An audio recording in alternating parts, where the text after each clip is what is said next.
తెలుగు శ్రోతలందరికీ నమస్కారం అండి. మన అలనాటి కథలు ఎవర్ గ్రీన్ స్టోరీస్ ఛానల్కి మీ అందరికీ స్వాగతం. ఒక రాత్రి కథ ధారావాహిక వింటున్నామండి. రచన శ్రీమతి హేమంత గారు. ఇక ఆలస్యం చేయకుండా మనం కథలోకి వెళ్ళిపోదామండి. వీడియో చూసిన వెంటనే లైక్ చేసి షేర్ చేసి తప్పకుండా సబ్స్క్రైబ్ చేసుకోండి. మన ఛానల్ని బెల్ ఐకాన్ యాక్టివేట్ చేసుకోండి. నిజం అది కాకపోయినా సమయానికి మంచి ఆలోచనతో తనని ఒకానొక ఇబ్బంది నుంచి గట్టెక్కించిన పరిమళకి మనసులోనే మరోసారి కృతజ్ఞతలు చెప్పుకుంది విరాజిత. పైకి మాత్రం మీరంతా నా గురించి ఎక్కువగా ఆలోచించకండి, నాకంత ఆత్రం లేదు అంది లేని సిగ్గుని రాణి చిరుకోపాన్ని నటిస్తూ.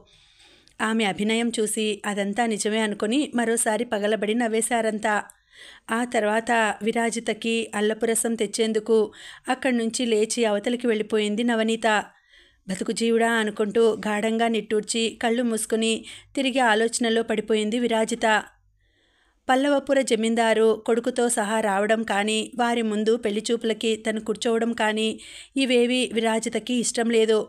అయితే ఎంత ఆలోచించినా ఈ విపత్తు నుంచి తప్పుకోగల మార్గం ఏదీ కనపడకపోవడంతో చివరికి గత్యంతరం లేక పెళ్లిచూపులకు సిద్ధం కాసాగింది. విరాజిత విషయమై ప్రత్యేక వర్తమానం అందడంతో ఒకరోజు ముందే అక్కడికి చేరుకుంది సువర్ణవల్లి. రాజమహల్లో సందడి ప్రారంభమైంది. పెళ్లిచూపుల సంగతి తెలిసి మొదట సువర్ణవల్లి చాలా ఆందోళన పడింది.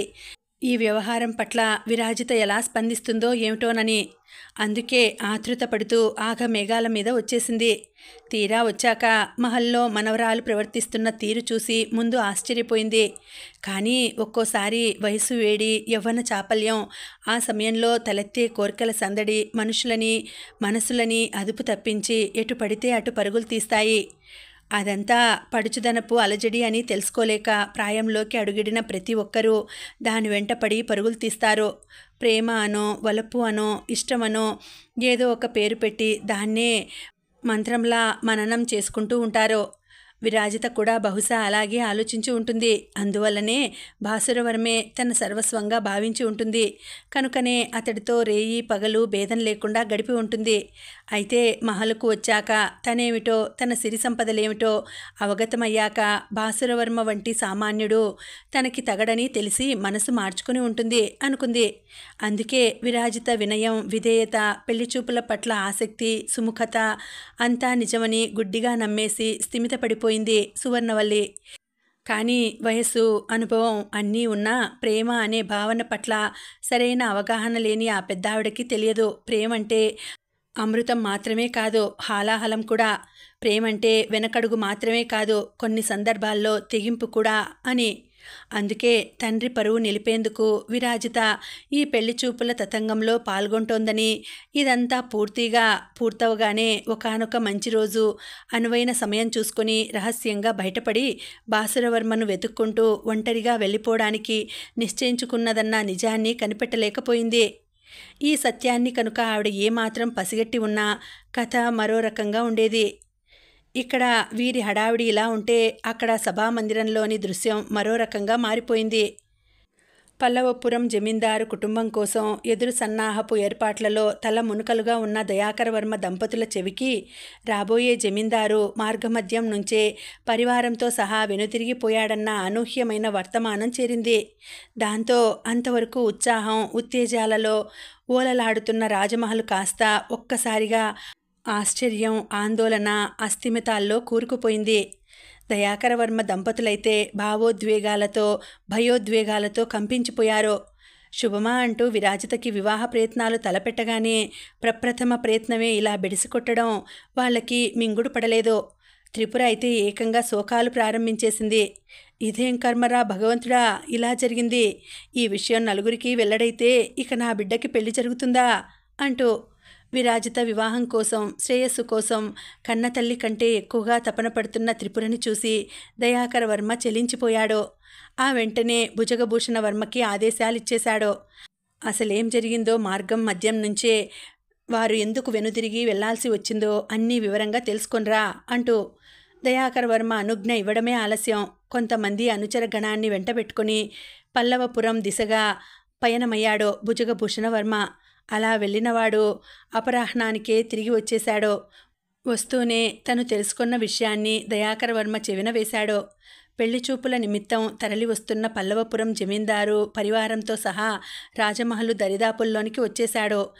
ఇంకాసేపటిలో నగరులో అడుగు పెట్టబోతున్నారనగా వరుడు ప్రయాణిస్తున్న అశ్వశకటం అదాటున చక్రం ఊడి అదుపు తప్పింది. దాంతో రథంలో ఉన్న పల్లవపురం యువ జమీందారు కింద పడ్డాడు. గాయాలు కూడా అయ్యాయి, కానీ అంత పెద్దవేం కాదు. తగిలిన గాయాలు చిన్నవే అయినా విరాజిత కోసం వస్తుండగా తగిలాయి కనుక ఆమె జాతకంలో ఏదైనా దోషం ఉందేమోనన్న అనుమానంతోనే వారు అటు నుంచి అటే వెనుతిరిగారు. అసలు విషయం చెవిన పడగానే నిట్ట నిలువున కుప్పకూలిపోయాడు దయాకర వర్మ. త్రిపుర భయాందోళనలకు లోనవడంతో ఏకంగా స్పృహ తప్పి పడిపోయింది. వారి విచారమంతా ఒకటే, దీని పర్యవసానం ఎలా ఉండబోతోందో అన్నదే. దయాకర వర్మ దంపతులు మాత్రమే కాదు, జరిగింది తెలిసి రాజమహల్లో బాధపడని వారు లేరు. ఒక్క విరాజిత తప్ప. విషయం వినగానే ఎగిరి గంతులేయాలనిపించింది విరాజితకి. ఉబికి వస్తున్న సంతోషాన్ని లోపల దాచుకోవడం సాధ్యం కాక చివరికి హుటాహుటిన తన శయ్యా మందిరంలోనికి వెళ్ళి తలుపులు బిగించుకుంది. ఆ హఠాత్ పరిణామానికి మహలు మొత్తం హడలిపోయింది. రాబోయే బంధువులు వెనుతిరిగినందుకు తమకే ఇంత బాధ, భయం, ఆందోళన కలుగుతుంటే అసలు వ్యక్తి విరాజితకి ఇంకెంత విచారం కలుగుతుందో అనుకున్నారు. కానీ దాన్ని తట్టుకోలేక ఆమె ఆ విధంగా వ్యవహరిస్తుందనుకోలేదు. తీరా అనుకోనిది జరిగేసరికి అందరూ ఒక్కసారిగా బెంబేలెత్తిపోయారు. అందరికంటే ఎక్కువ త్రిపుర. విరాజిత గదిలోనికి వెళ్ళి ద్వారబంధనం చేసుకుందన్న వార్త వినడమే ఆలస్యం. అమ్మా విరాజిత, నా తల్లి అంటూ కూతురి మందిరానికి పరుగు తీసింది. ఈ బాధలో భార్యకి గుండె పగిలిపోతుందేమోనన్న భయంతో తక్షణం ఆమెను వెన్నంటి వెళ్ళాడు దయాకర వర్మ.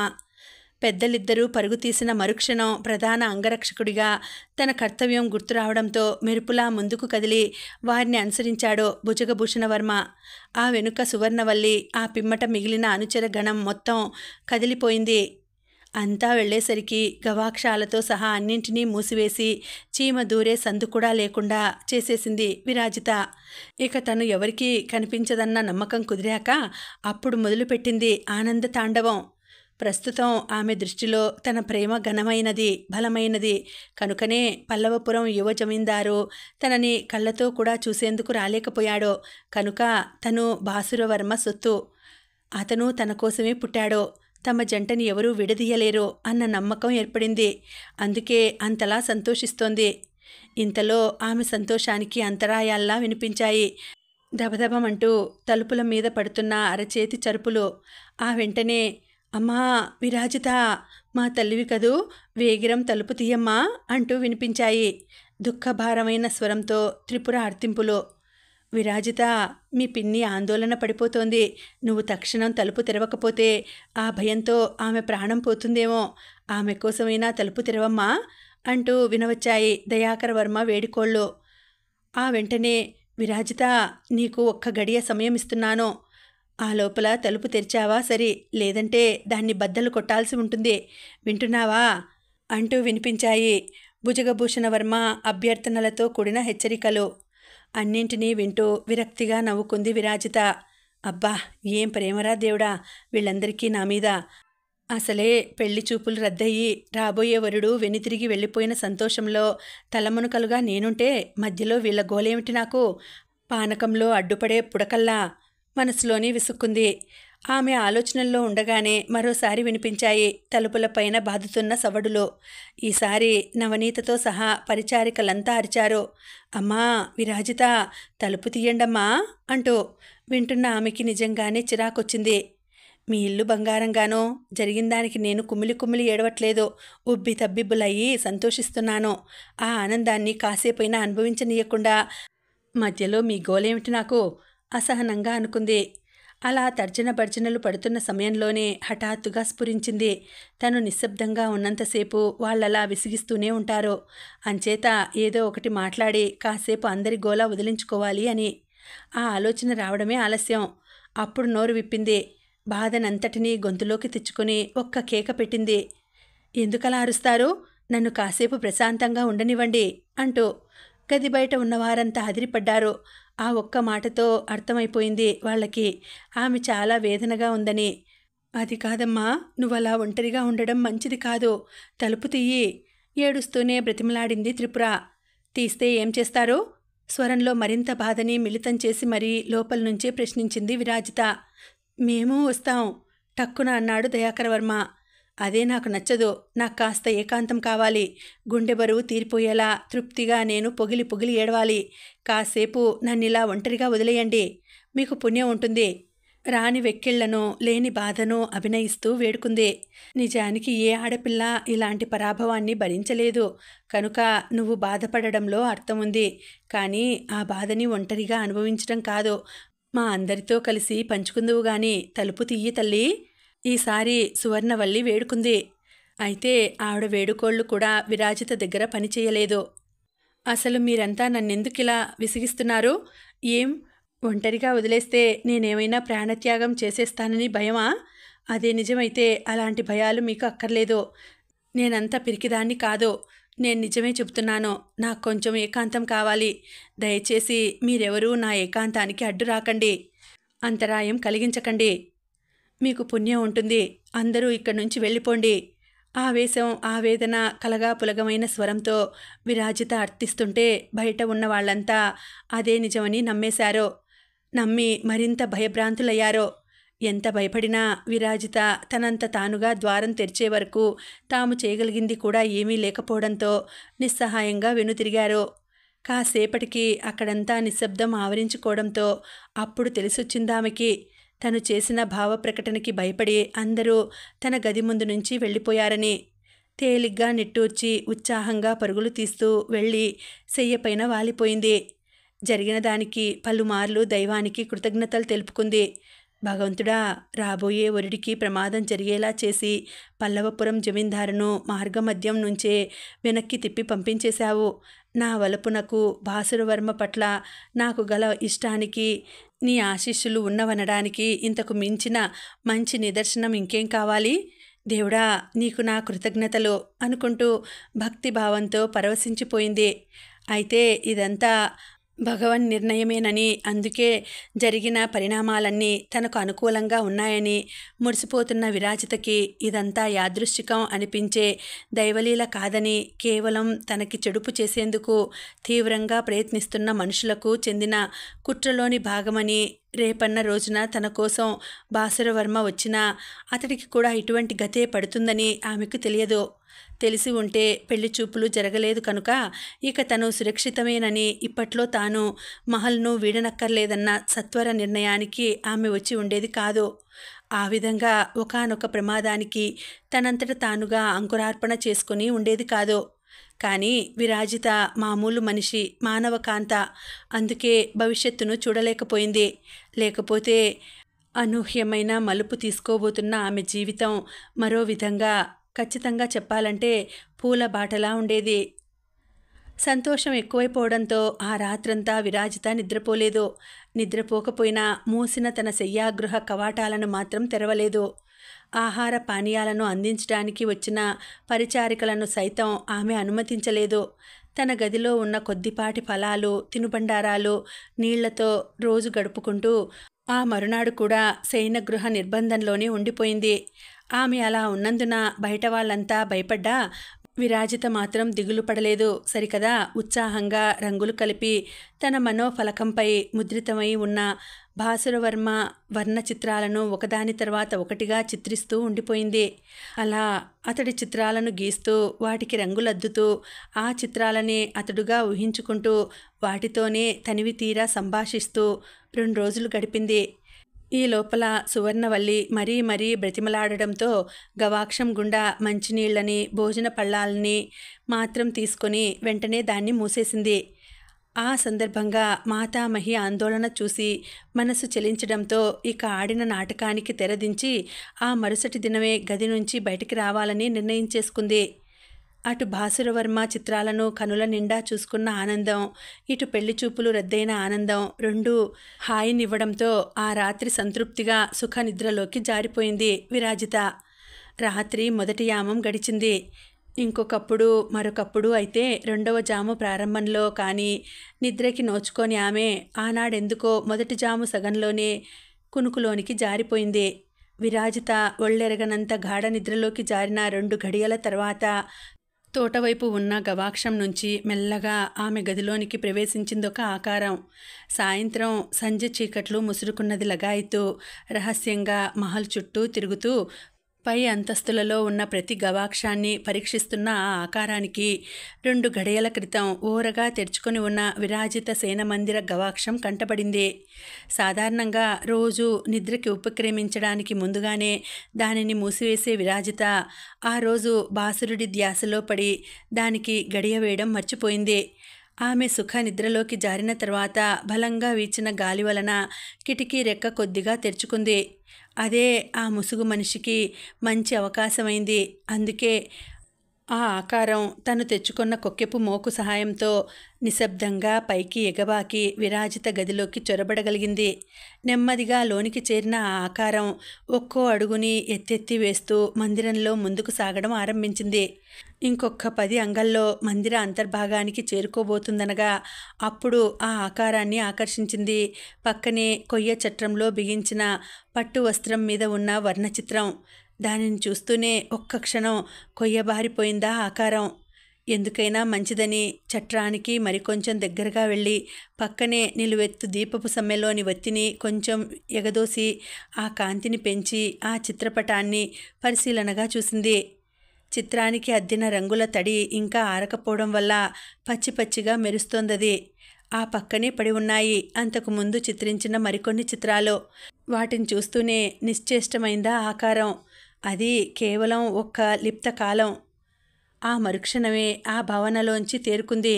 అక్కడ ఉన్న వర్ణ చిత్రాల నుంచి ఒక దానిని తీసుకుని చుట్టగా చుట్టుకొని దాన్ని తన దట్టీలో భద్రపరుచుకుంది. దొంగతనానికే వచ్చిందో దొరతనానికే వచ్చిందో తెలియదు కానీ విరాజిత సేన మందిరంలోనికి చొరబడిన ఆ ఆకారం వచ్చిన పనిని చేయకుండానే వెనక్కి తిరిగి నిశ్శబ్దంగా వచ్చిన దారినే గవాక్షం గుండా క్రిందకి దిగి తోటలోని చెట్ల మధ్యకు వెళ్ళి మాయమైంది. రేయి ఎంత గాఢంగా నిద్రపోయినా ఎప్పటిలాగే తెల్లవారుజాముననే మెలకువ వచ్చేసింది విరాజితకి. కళ్ళు తెరుస్తుండగానే ఆమెకి జ్ఞప్తికి వచ్చాయి తను చిత్రించిన భాస్కరవర్మ వర్ణచిత్రాలు. అంతే ఒక్క ఉదుటున లేచి సెయ్యదిగి గబగబా వాటి దగ్గరకు చేరుకుంది. వర్ణచిత్రాలన్నింటినీ ఒక పట్టుబట్టలో మూటకట్టి ఆ మూటని తన చిన్ననాటి ఆట వస్తువులు దాచిన పేటికలో భద్రపరిచింది. ఇక దాన్ని ఎవరూ ముట్టరన్న నిర్ధారణకి వచ్చిన తర్వాత అప్పుడు తలుపుకి ఉన్న గడియ తీసేసి ఏమీ ఎరగనట్టుగా తిరిగి సెయ్యపైకి చేరి హాయిగా నిద్రపోయింది విరాజిత. సూర్యోదయం అవుతుండగానే మహలును శుభ్రం చేయడానికి వచ్చిన పరిచారికలు విరాజిత గది తలుపులు తెరిచి ఉండడం గమనించి పరుగు పరుగున వెళ్ళి ఆ వార్తని దయాకర వర్మకి అందించారు. విషయం చెవిన పడడమే ఆలస్యం. త్రిపుర, సువర్ణవల్లి ఆఘమేఘాల మీద ఆమె గదిని చేరుకున్నారు. కళ్ళు తెరిచి తెరవగానే ఆదుర్దాగా తన సెయ్య చుట్టూ చేరిపోయిన పరివారాన్ని, పినతల్లిని, అమ్మమ్మని చూసి చిన్నగా అదోలా నవ్వింది విరాజిత. ఆ వెంటనే ఎవరితోనూ ఏమీ మాట్లాడకుండానే లేచి సెయ్యదిగి నిత్యకృత్యాలలో నిమగ్నమైంది. గడియకొక రీతిగా వ్యవహరిస్తున్న విరాజితం చూసి లోలోపల ఆదుర్దాపడినా పైకి మాత్రం పెద్దలెవరూ దాన్ని తెలియనివ్వలేదు. అటు పిమ్మట యథారీతిన మసులుతున్న విరాజితని చూసి కాస్తలో కాస్త కుదుటపడ్డారు. మళ్ళీ ఏదైనా అవాంఛనీయ ఘటన ఎదురైతే అప్పుడే చూసుకోవచ్చు అనుకుంటూ ఎవరికి వారు తమకి తాము ధైర్యం చెప్పుకొని అక్కడి నుంచి కదిలారు. విరాజిత నిజంగానే కాస్త తెరిపిన పడడం చూసి ఇక అంతా బావుందని నిర్ధారించుకుని తిరిగి తన స్వస్థలానికి ప్రయాణమైంది సువర్ణవల్లి. వెళ్లే ముందు ఎప్పటిలానే తను చేయవలసిన ముఖ్య విధిని మాత్రం విస్మరించలేదు ఆవిడ. వాటిలో మొట్టమొదటిది నవనీతతో రహస్య సమావేశం. ఆమె రాగానే ఈ వారం రోజులలో తన దృష్టికి వచ్చిన అనుమానాస్పద విషయాల గురించి ఆమెతో చెప్పి ఆమెను అప్రమత్తపరచడం. ఆ సందర్భంగా ఆవిడ తన సందేహాలను ఒక్కొక్కటిగా వ్యక్తపరుస్తుంటే అవన్నీ వింటూ నవనీత ఆశ్చర్యంతో నోరు వెళ్ళబెట్టింది. ఎందుకంటే ఒక దాసిగా ఆమెకి తెలిసినంతలో ఈ సందేహాలేవీ ఇంతవరకు ఆమెలో తలెత్తలేదు. మరి ఆ మాటే నిర్భయంగా పెద్దావిడతో చెప్పేసింది. నేనిలా అంటున్నానని తమరు ఆగ్రహించకండి, కానీ మీరు అనుకుంటున్నట్టు వారు అటువంటి వ్యక్తులు కారని అనిపిస్తోందమ్మా అంటూ. అది విని మెత్తగా నవ్వింది సువర్ణవల్లి. తేనె పూసినంత మాత్రాన కత్తి నిరపాయమైంది కాదు. పాలలో కలిపినంత మాత్రాన విషం మేనికి మంచిని చెయ్యదు. ప్రాణాలకు ప్రమాదం కలిగించకుండా అంతకంటే ఉండదు. ఒక్కో మనిషికి సహజంగానో వంశపారంపర్యంగానో కొన్ని లక్షణాలు అబ్బుతాయి. అవి వారి జీవితకాలం అలాగే ఉంటాయి తప్ప మారవు. అందున అధికార వ్యామోహం, ధన వ్యామోహం ఇవన్నీ మనిషిని ఆడించే ఆటలు. అన్నీ ఇన్ని కావు. కనుక నేను చెప్పింది విను, బాగా గుర్తుపెట్టుకో. అంతే తప్ప గుడ్డిగా నమ్మకు. కానీ ప్రతి మనిషిని బాగా పరిశీలించు, నిజానిజాలు కనిపెట్టు. అప్పుడు నేను చెప్పిన దాంట్లో ఉన్న సత్యాసత్యాలను గ్రహించి నిజం ఉంటే సమయస్ఫూర్తితో మసులుకో, అబద్ధమే ఉంటే అంతటితో మర్చిపో. ముఖ్యంగా ఇంకా లోకం తెలియని పిల్ల, పసిది విరాజితని మాత్రం కంటికి రెప్పలా కాచుకో. ఇంతకంటే నేను నిన్ను కోరేదేమీ లేదు చెప్పి తన చేతిలో సిద్ధంగా ఉన్న కాసుల మూటని ఆమెకి అందించి ముందుకు కదిలింది సువర్ణవల్లి. కాసుల మూటని ఓ పక్కన దాచేసి తనకి సందేహాస్పదమంటూ సువర్ణవల్లి చెప్పిన ఆ ఫలానా వ్యక్తుల గూర్చే ఆలోచిస్తూ నిశ్శబ్దంగా ఆవిడని అనుసరించింది నవనీత. ప్రధాన రక్షణాధికారి భుజగభూషణవర్మ సగౌరవంగా ముందు నడుస్తుండగా అతడు ఏర్పాటు చేసిన ప్రత్యేక మీనాలో అతడు నియమించిన రక్షక దళం పర్యవేక్షణలో తన స్వస్థలానికి బయలుదేరింది సువర్ణవల్లి. ప్రాణాలన్నీ తన వద్దనే వదిలి శరీరం మాత్రంగా తనని వదిలి వెడుతున్న మాతామహిని వదల్లేక వదిలిపెడుతూ కన్నీరు మున్నీరుగా విలపించింది విరాజిత. ఒక విధంగా చెప్పాలంటే సువర్ణవల్లి వెళ్ళిన తర్వాత కంటికి మంటికి ఏకధారగా ఏడుస్తున్న విరాజితను ఓదార్చడం నవనీతకు అసాధ్యమైంది. అసలు విరాజితకి ఆ శోకం కలిగింది ఒక్క కారణంగా కాదు, అనేక కారణాల వల్ల. ఒకవైపు చిన్నప్పటి నుంచి ప్రేమగా పెంచిన అమ్మమ్మ తన కర్మానికి తనని వదిలేసి వెళ్ళిపోవడం, మరొక వైపు భాసురవర్మ గురించి ఏమీ తెలియకపోవడం, అతడు ఎందుకు తనని కలవడానికి రాలేదో అంతుపట్టకపోవడం, ఈ విషయంగా తనకి సహాయపడడానికి మాత్రమే కాదు, కనీసం బాధ చెప్పుకొని గుండె బరువు తీర్చుకునేంత నమ్మకస్తులు కూడా ఎవరూ కనపడకపోవడం. నవనీతతో చెబితే అది మాతామహి వరకు వెడుతుందేమోనన్న భయం. ఇంకోవైపు తన ఇష్టాయిష్టాలు తెలుసుకోకుండానే తండ్రి తనకి వివాహ ప్రయత్నాలు ఆరంభించడం మొదలుపెట్టిన ఆ తతంగం కాస్త చేదుగా మలుపు తిరిగి అవమానంగా పరిణమించడం.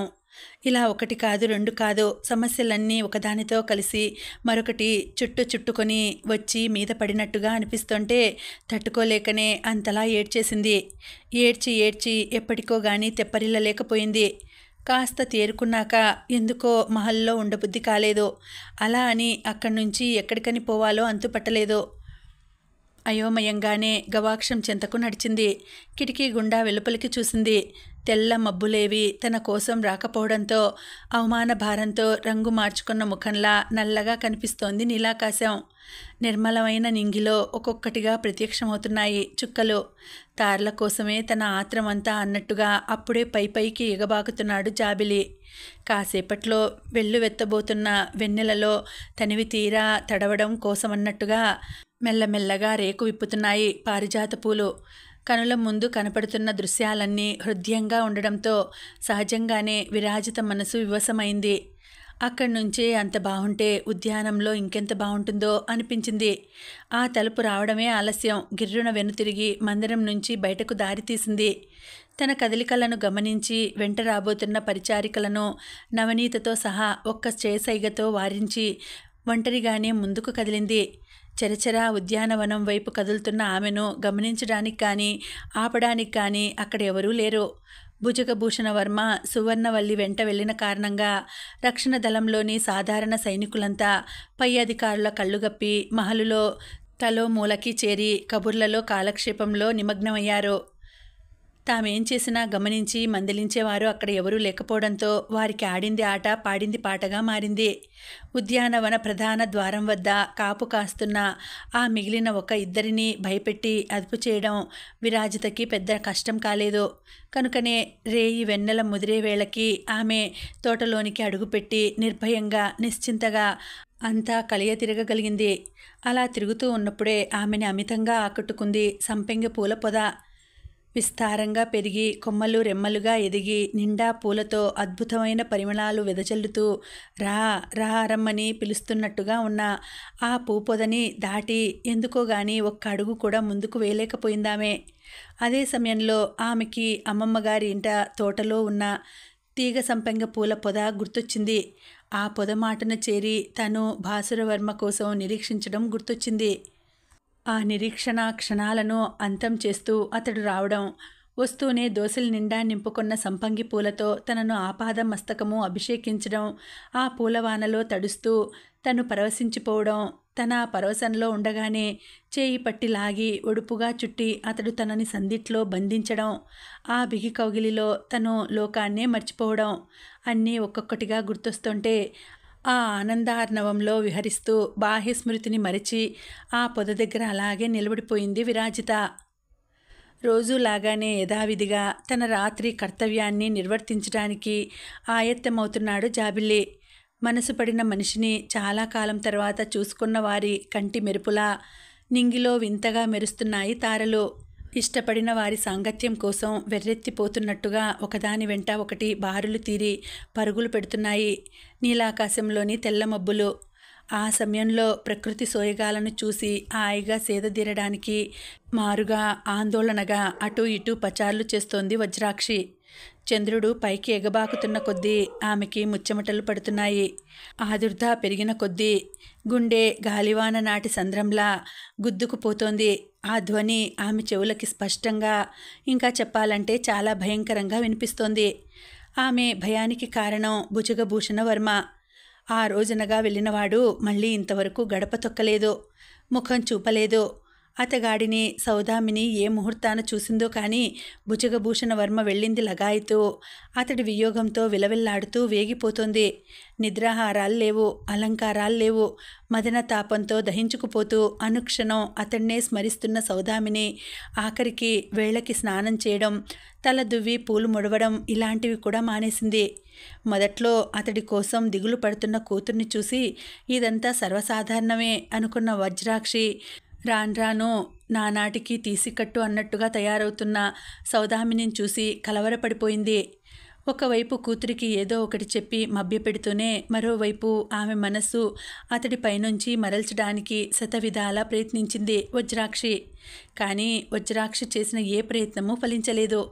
భుజగభూషణ వర్మ ధ్యాసలో పడి పిచ్చిదానిలా మారిన సౌదామినికి వేళకి ఇంత అన్నమో 2 ఫలములో లోటాడు పాలో తాగించి ఆమె ప్రాణం నిలబడేటట్టు చూడడానికి వజ్రాక్షి తల ప్రాణం తోకకొస్తోంది.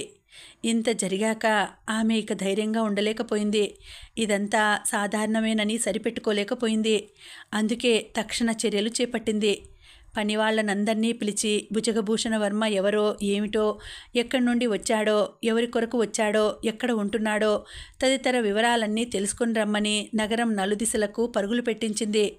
అది చూశాక అప్పుడు కడుపు నిండా కాసిని పళ్ళు తిని స్థిమితపడింది సౌదామిని. నలుగురు 4 మూలలకి వెళ్లారు కనుక ఎప్పటికైనా అతడి ఆచూకీ కనిపెట్టి చెబుతారన్న ధైర్యంతో సౌదామిని చక్కబడింది. కానీ వెళ్ళిన వాళ్ళకి భుజగభూషణ వర్మ అనుపానులు దొరుకుతాయో లేదోనన్న శంకతో వజ్రాక్షి మాత్రం వణికిపోయింది.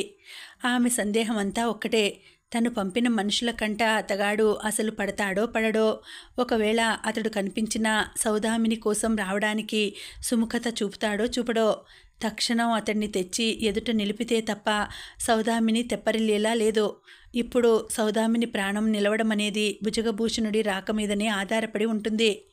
అసలు ఏ సంగతిలా ఉన్నా అతగాడు నగరంలో ఉన్నాడో లేక వచ్చిన రాచకార్యం ముగియడం వల్ల వెంటనే పరదేశానికి పోయాడో, మనిషి నగరంలో ఉంటే ఎలా అయినా వెదికి పట్టుకోవచ్చునో.